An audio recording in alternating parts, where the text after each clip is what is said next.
Assalamualaikum everyone, welcome back to another video and welcome back to my channel. I hope you all are doing well and you all are fine. So today we are going to talk about a poem with the title A Dream Within a Dream, written by Edgar Allan Poe. Edgar Allan Poe is an American writer, so this poem is mostly discussed under the umbrella of American literature. And in today's video we are going to talk about the critical analysis of the poem, line by line explanation of the poem, and so many things more. Don't forget to watch the video till end to get a complete understanding of the poem, A Dream Within a Dream. Okay, the first thing that we are going to know about is the structure of the poem. सबसे पहले हम देखते हैं कि poem का structure किस तरह का है. यहाँ पे couplets, triplets वगैरह किस तरह से structure किए गए हैं. Okay, the first stanza, let me first read it and then tell you that how the poem is structured. Take this kiss upon the brow, and in parting from you now, thus let me avow, you are not wrong who deem that my days have been a dream. Yet if hope has flown away, in a night or in a day, in a vision or in none, is it therefore the less gone? All that we see or seem is but a dream within a dream. You have first stanza, and here we can see that in the first three lines there is the rhyming word. There are the rhyming words of brow, now and avow. So the first three lines make a triplet. पहली तीन जो lines हैं उनसे एक triplet बनता है and rest of the lines में एक कपलेट. बाकी जो लाइंस हैं उनमें दो लाइंस के अंदर राइमिंग पैटर्न है, राइमिंग वर्ड्स फॉलो हो रहे हैं. So rest of the lines make couplets. जिस तरह से डीम है, ड्रीम है, ये दोनों लाइंस मिलके कपलेट बनाते हैं. एंड देन अवे जे है, इनका एक कपलेट बन गया. And in the same way none and gone make a couplet, and seem and dream, they also form a couplet. So this is the structure of the first stanza. And now let's talk about the structure of the stanza 2. That is, I stand amid the roar of a surf-tormented shore, and I hold within my hand grains of the golden sand. How few, yet how they creep through my fingers to the deep, while I weep, Oh God, can I not grasp them with a tighter clasp? Oh God, can I not save one from the pitiless veil? Is all that we see or seem but a dream within a dream? This is the stanza 2, and here also in this stanza 2 there is one triplet, and the rest of the lines make couplets. The first two lines have the rhyming words of roar and shore, so it makes a couplet. And then the next two lines have the rhyming words of hand and sand, which two make a couplet. And the next three lines have the rhyming word of creep, deep and weep. So this is a triplet. तो इसी तरह से यहाँ पे भी एक triplet है और बाकी सारे couplets हैं. So this is how stanza 2 is structured, and this poem is written in only two stanzas, the first and the second stanza. तो यहाँ पे हमारी poem end होती है. Now let's go for the explanation or the analysis of the poem. सबसे पहले the first three lines of the first stanza. Take this kiss upon the brow, and in parting from you now, thus much let me avow. अब ये जो तीन lines हैं इनको read करने के बाद हमें पता लगता है कि यहाँ पर जो है ना मी का जो लफ्ज़ इस्तेमाल हुआ है थर्ड लाइन में, दस लेट मी, तो इससे हमें पता लगता है कि the poem is written in the first person point of view. So we can say that if the poem is written in the first person point of view, it may have some literal or real connection with the real life of the poet or real life of the speaker. तो देखिए यहाँ पे क्या बात हो रही है. Here it is description or it tells us about a situation where two lovers are being separated. यहाँ पे जो parting का लफ्ज़ इस्तेमाल हुआ है, parting means जुदा होना. So two people are going to be parted. They're going to get separate from each other. And the speaker or the poet says that take this kiss upon the brow. Now is the time that we are getting separated from each other. So take this last kiss upon your brow. Brow means the area above our eyes. So it can be forehead, or we can also say eyebrow. So the speaker is giving the last kiss. He's telling his beloved that take this and accept this last kiss on your brow, because it's the time that we are going to get separated. We are going to be parted. Thus much let me avow. And now let me admit. Avow का मतलब है to admit, यानी कि एतराफ़ करना. अब मैं इस बात का एतराफ़ करता हूँ. पोइट कहते हैं कि अब किस बात का एतराफ़ करते हैं ये हमें आगे पता लग जाएगा, बिकॉज यहाँ पे स्टेंजा ख़त्म नहीं हो रहा है, आगे कंटिन्यू है. तो थर्ड लाइन को यहीं पे रोक के let us go for the analysis of the poem, critical analysis. देखिए, this poem was published in 1849. And जो पोइट हैं Edgar Allan Poe, his young wife died in 1847 sorry his young wife died in 1847। तो यहाँ पे हमें सिर्फ 2 years का gap दिखता है कि उसकी वाइफ की डेथ हो गई और फिर पोम के पब्लिश होने में there is gap of only 2 years। So we can say that, और some critics say that this poem is written in the memories of his wife, क्योंकि इनकी वाइफ जो थी उनकी डेथ हो गई थी एंड दे गॉट सेपरेटेड और दे वर पार्टेड। तो वही सिचुएशन, उसी सिचुएशन को जो है इस पोम के अंदर लिखा गया है। It can be said that, और इसकी मीनिंग है the poet lost his lover that left him all alone, he is giving her one last kiss goodbye at her brow at the day she died. So this is the same that I told you earlier. Okay, अब यहाँ पे तीसरी जो line है, दस let me अवॉव। अब यहाँ पे पोइट कहते हैं कि मुझे इस बात का एतराफ़ है, I accept it, I admit that, क्या एडमिट करते हैं, you are not wrong who deem that my days have been a dream. अब मैं इस बात का एतराफ़ करता हूँ कि यू आर नॉट रॉन्ग, आप गलत नहीं थी। डीम से मुराद है बोलना या फिर किसी को जज करना या कंसीडर करना। तो पोइट कहते हैं कि मैं इस बात का इतराफ़ करता हूँ कि आप गलत नहीं थी जो ये कहती थी कि my days have been a dream, कि मैंने जितने भी दिन गुजारे हैं they were just a dream, it was just a dream, वो एक ख्वाब थे या फिर वो एक ख्वाब था कि जिसमें मैंने अपने सारे दिन गुजारे हैं। पोइट कहते हैं कि यू आर राइट, आप गलत नहीं थे जब आपने ये कहा था कि that my days have been a dream, मेरे दिन या फिर मेरी ज़िंदगी जो है वो एक ख्वाब थी। यार if hope has phloem away, लेकिन यहाँ पे कहते हैं कि the hope has phloem away, वहाँ पे उनकी ज़िंदगी में जो होप थी वो तो अब phloem away, it has phloem away, वो होप ख़त्म हो गई है, वो होप उड़ गई है, वो उम्मीद अब नज़र नहीं आती है, वो उम्मीद चली गई है। इन अ नाइट और इन अ डे, चाहे वो नाइट हो या फिर डे हो, चाहे वो विजन हो या फिर किसी भी टाइम। तो यहाँ पे देखिए नाइट और डे, नाइट में मोस्टली होता है अंधेरा, and in night things are not much clear, हमें सही तरह से चीज़ें नज़र नहीं आती हैं, लेकिन दिन में तो हमें नज़र आती हैं, क्योंकि दिन खुद एक जो है ना होप की निशानी है। जब दिन शुरू होता है तो हमें एक होप आता है कि we are going to start a new day. लेकिन पोइट के साथ सिचुएशन कुछ ये है कि चाहे वो रात हो या दिन हो, चाहे वो अंधेरा हो या रोशनी हो, अंधेरे और रोशनी दोनों में ही जो है ना पोइट के पास होप नहीं है। तो यहाँ पर जो है ना हमें पता लग रहा होता है कि the tone of the poem is hopeless. यहाँ पे पोइट जो है वो क्या है, होपलेस है। इन a vision or in none, is it therefore the less gone. फिर कहते हैं कि क्या ये जो हमारी ज़िंदगी से उम्मीद जो चली गई है, इज़ इट लेस, मतलब क्या ये कम है कि हमारी ज़िंदगी से उम्मीद चली गई है। So here we can find that the poet is hopeless, और the tone of the poem is अफसरदा या फिर we can say grief.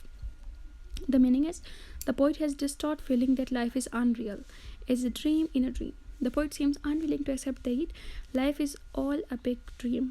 The feeling of hopelessness and some of emotional pain he endures.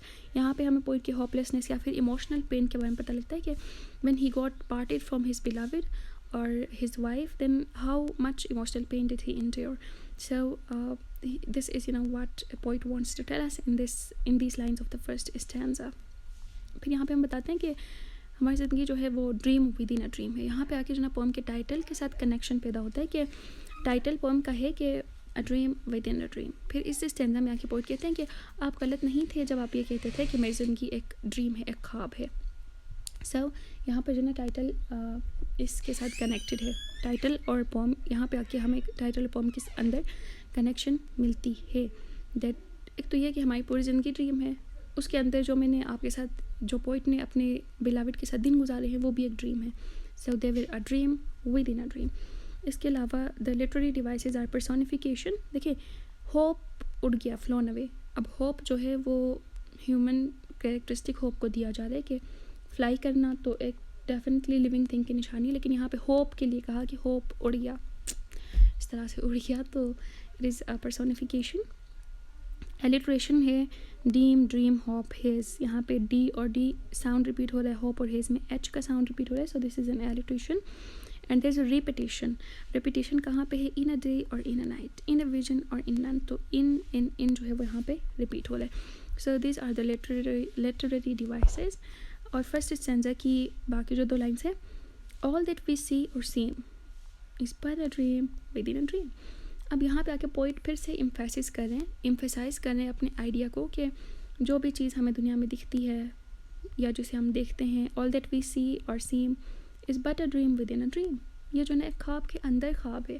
एक तो ये कि हमारी पूरी ज़िंदगी ख्वाब है, उसके अंदर हम जो दिन गुजारते हैं वो ख्वाब हो गए, तो it's a dream within a dream. The poet believes that his life is just a dream within a dream. And literary devices are alliteration. Alliteration में यहाँ पे पहले तो एस का साउंड रिपीट हो रहा है सी और सीम में, एंड देन डी का साउंड रिपीट हो रहा है in dream within a dream. So अब let's go for the analysis of the first stanza.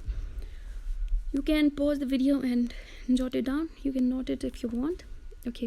A dream within a dream explores the idea of life being an illusion of reality, asking, is life just a dream within a dream? The poem begins in the middle of a scene as the narrator parts with their presumed lover. It is unclear why he must leave. It is just accepted that it is time. After giving them a kiss, they resume their conversation that took place prior to the start of the poem. You are not wrong, he begins, revealing that he seems to accept that his deaths have been a dream. He continues to accept this new understanding by stating that since he is already hopeless, this can't make things worse. He's at the bottom, and there seems to be only up from here. Although the speaker notes this as a positive, the admission of hopelessness hints at underlying sense of despair. However, the speaker takes comfort in knowing that he is not alone in this. फिर वही बात है कि यहाँ पे एक scene, poem जो start होता है वो एक सीन के मिडल से स्टार्ट होता है. वो सीन क्या सीन है? The situation of the two lovers और टू पीपल बीइंग अपार्टेड, जो कि जुदा होने जा रहे हैं, and they were having conversation. तो वहाँ पे आफ्टर गिविंग द लास्ट किस वो अपनी कन्वर्जेशन को इस तरह से कंटिन्यू करते हैं कि आप गलत नहीं थे जब आपने ये कहा था कि मेरी ज़िंदगी एक ख्वाब है. तो या जो दिन मैंने आपके साथ गुजारे हैं, that were a dream within a dream. एक ड्रीम हो गई मेरी ज़िंदगी, उसके अंदर जो ड्रीम है वो है जो मैंने आपके साथ दिन गुजारे हैं. Because now there getting aparted और देर बीइंग सेपरेटेड. सो ये एक ड्रीम के अंदर ड्रीम था. तो ड्रीम की एक खसूसियत यह है कि वो हमेशा के लिए नहीं होता है, और दूसरा ये कि ड्रीम जो है ना टूटता जल्दी है, ख्वाब ख़त्म होता है, टूट जाता है. तो वहाँ पे वो लोग जो ज़िंदगी साथ में गुजार रहे थे उसको ड्रीम क्यों कहा? क्योंकि वो हमेशा के लिए नहीं थी, वो मर गई and it ended, so it was like a dream. The second, यहाँ से आगे फिर सेकेंड स्टैंजा स्टार्ट होता है कि I stand amid the door of a surf-tormented shore. अब आई स्टैंड यहाँ पे भी first person point of view use है. पॉइंट कहते हैं कि I stand amid the roar. अब मैं जो है ना एक ऐसे रोर के अंदर खड़ा हूँ. रोर से मुराद है जिस तरह से हम जब समंदर के किनारे जाते हैं तो वहाँ पे लहरों का जो शोर होता है उसको हम कह सकते हैं roar. Of a Surf tormented शोर, कहते हैं कि मैं एक ऐसे साहिल पे खड़ा हूँ.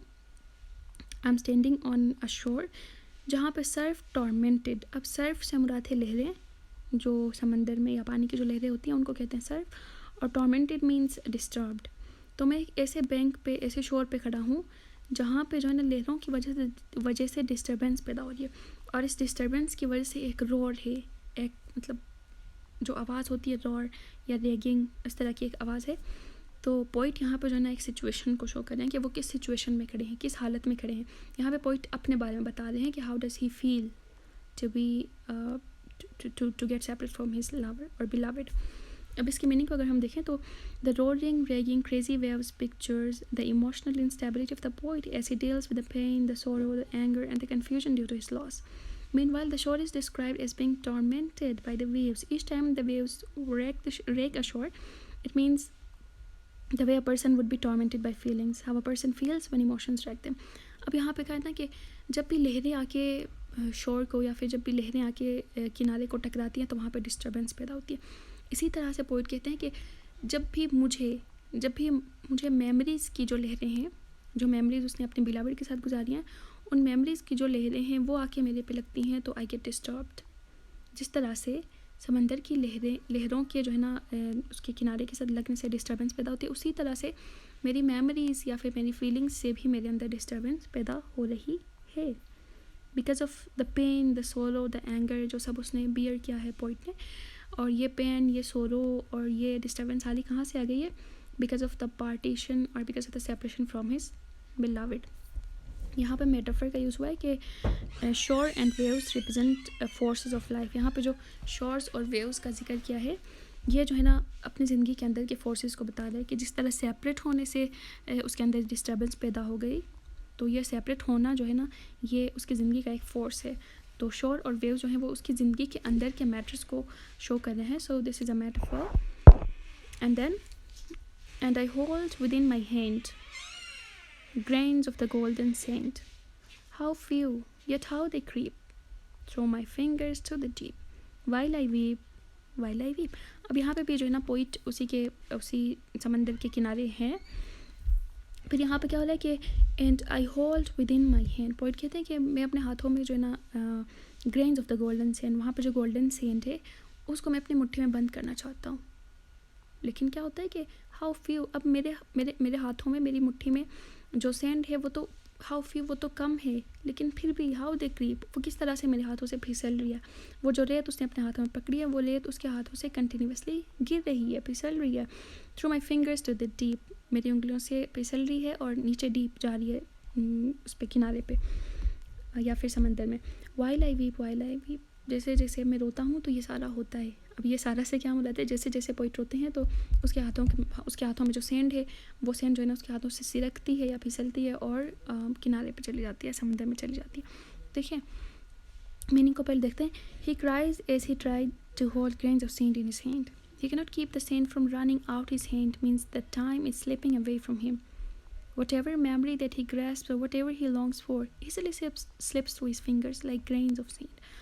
पोइट कहते हैं कि देखिए, पोइट ने कहा ना कि मैं अपने हाथों में जब रेत को हाथों में जकड़ने की कोशिश करता हूँ तो वो रेत मेरे हाथ से स्लिप हो जाती है, गिर जाती है। इसी तरह से पोइट की ज़िंदगी में बहुत सारी ऐसी चीज़ें हैं, बहुत सारी ऐसी ख्वाहिशें हैं, विशेज़ हैं, ड्रीम्स हैं, जिनको पोइट अपने कंट्रोल में रखना चाह रहा है, लेकिन वो उसके कंट्रोल में नहीं है, वो उसके हाथों से फिसलते जा रहे हैं। एक एग्जांपल हम ये ले सकते हैं कि पोइट का विश था कि वो अपने बिलाविड के साथ ज़िंदगी गुजारे, तो इस विश को, इस ख्वाहिश को उसने अपने मुट्ठी में बांध ली, मुट्ठी में जकड़ने की कोशिश करी, लेकिन वो ड्रीम्स फिसलती चली जाती हैं because he could not live long with his beloved, वो अपने बिलाविड के साथ ज़्यादा देर रह नहीं पाया।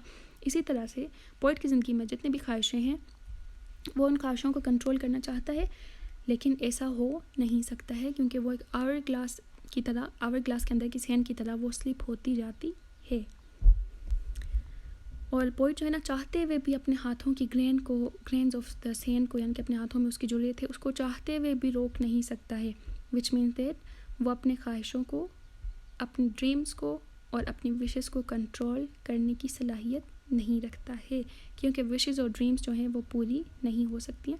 यहाँ पे हमें एक एलूजन मिलता है। एलूजन से मुराद है किसी भी हिस्टोरिकल या फिर रिलीजियस इवेंट का पोइट्री के अंदर जिक्र करना। तो इस पोइट्री के अंदर ना हमें यहाँ पे आवर ग्लास का जिक्र हमें मिलता है कि ये जो साइड में मैंने पिक्चर लगाई है, this is the hour glass. यहाँ पे अंदर जो है ना गोल्डन सैंड, जो सुनहरी जो रेत होती थी उसको रखा जाता था, और ये टाइम के साथ साथ ऊपर वाला पार्ट है वहाँ से स्लिप होकर निचले पार्ट में आ जाती थी। तो पोइट के हाथ में भी यही होता था कि जब वो अपने हाथ के अंदर गोल्डन सैंड क्यों कहा है, गोल्डन क्यों कहा है, क्योंकि वो सैंड को इम्पोर्टेंस देना चाह रहा है। तो पोइट के लिए उसके जो ड्रीम्स हैं, उसके जो विशेज़ हैं, उसकी ख्वाहिशें जो हैं वो गोल्डन हैं, विच मीन्स दैट उसके लिए, पोइट के लिए उसकी ख्वाहिशें इम्पॉर्टेंट हैं, फिर भी वो उनको रोक नहीं पा रहा है because this is the fact, यही किस्मत होती है। लिटरेरी डिवाइसेस में मेटाफर, ग्रेन्स या गोल्डन सैंड जो हैं वो पोइट के जो है ना मेमोरीज या फिर विशेस को शो करते हैं, so they are the metaphors. And then personification में जो है ना सैंड जो है वो क्या कर रहा है, क्रीप कर रहा है। तो सैंड क्रीप नहीं कर सकता है, लेकिन फिर भी कहा गया है, सो दिस इज़ पर्सोनिफिकेशन। फिर रेपिटेशन हुई है वाइल आई वीप की। इसी तरह से एलिट्रेशन, साउंड रिपीट हो गया है, hold within my hand, तो यहाँ पे एच का साउंड रिपीट हो गया है। ग्रेन्स ऑफ गोल्डन सैंड में जी और एस का साउंड रिपीट हो रहा है, so this is alliteration. O God can I not grasp them with a tighter clasp, O God can I not save one from the pitiless well. Is all that we see or seem but a dream within a dream? Meaning, the repetition of two words, oh God, stress out the poet desperately having hopes to God to let the beautiful moments remain in time and not leaving him as in reality. No matter how tight his grasp could not save the memory from slipping away. He then questions again whether everything that happens to us in life is as irrelevant as a dream. तो यहाँ पर ना poet देखिए, poet शिकवा kind of, या फिर मुखातिब हो रहा है गॉड से कि ओ God can I not grasp, कह रहा है कि ओ गॉड क्या ऐसा नहीं हो सकता है कि मेरे हाथों में जो रेत है, यानी कि उसकी जो मेमोरीज़ हैं, उसकी जो यादें हैं, वो उनको जो ना ज़्यादा मजबूती से जकड़ ले तो वो उसके हाथों में रहे, क्या ऐसा नहीं हो सकता है। यहाँ पर ना रिटोरिकल क्वेश्चन है। पोइट को पता है कि वो जितनी भी मेमोरीज़ को संभालने की कोशिश करे, जितनी भी विशेज़ को कंट्रोल करने की कोशिश करे, वो मेमोरीज़ तो उनके हाथों से फिसलती चली जाती हैं, पोइट को पता है। लेकिन फिर भी अपने पॉइंट को ज़्यादा क्लियर करने के लिए यहाँ पे क्वेश्चन यूज़ हो रहा है। So this is a rhetorical question. O God can I not grasp them with a tighter clasp. O God can I not save one from the pitiless wave. फिर कहते हैं कि क्या मैं अपनी मेमोरीज़ को, अपने विशेज़ को सेव नहीं कर सकता हूँ, क्या मैं बचा नहीं सकता हूँ वन फ्रॉम द पिटिलस वेव्स। वहाँ पे जो है ना समंदर की जो पिटीलेस वेव्स हैं, बेरहम जो लहरें हैं, बेरहम लहरें, क्या उनसे मैं अपनी मेमोरीज़ को बचा नहीं सकता हूँ।